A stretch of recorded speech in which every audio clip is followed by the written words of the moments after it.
অনেক দিন পর আবার তোমাদের সাথে একটা ভিডিও শেয়ার করলাম। কেমন আছো তোমরা সবাই? এটা হচ্ছে আমার তারাপীঠ যাওয়ার আগের দিন, যখন আমি আমার ব্যাগ গোছানোর জন্য খুব এক্সাইটেড ছিলাম।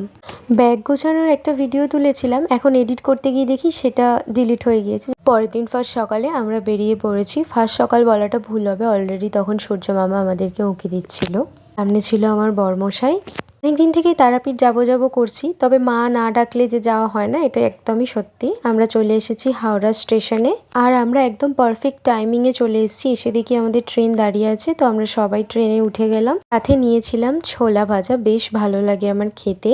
আমার যদি বলো যে সব থেকে ভালো রাইড কোনটা, আমার মনে হয় ট্রেন জার্নি, যেটা আমার খুব পছন্দ। ফাইনালি আমরা পৌঁছে গিয়েছি তারাপীঠে এবং একটা অটো ধরে নিয়েছি তারাপীঠ মন্দিরের কাছে আমাদের হোটেলে পৌঁছে যাওয়া। যত কাছে পৌঁছাচ্ছি এক্সাইটমেন্ট ততই বেড়ে যাচ্ছে। আমরা গিয়ে সবাই স্নান টান করে ফ্রেশ হয়ে পুজো দিতে যাওয়ার জন্য রেডি হয়ে গিয়েছিলাম।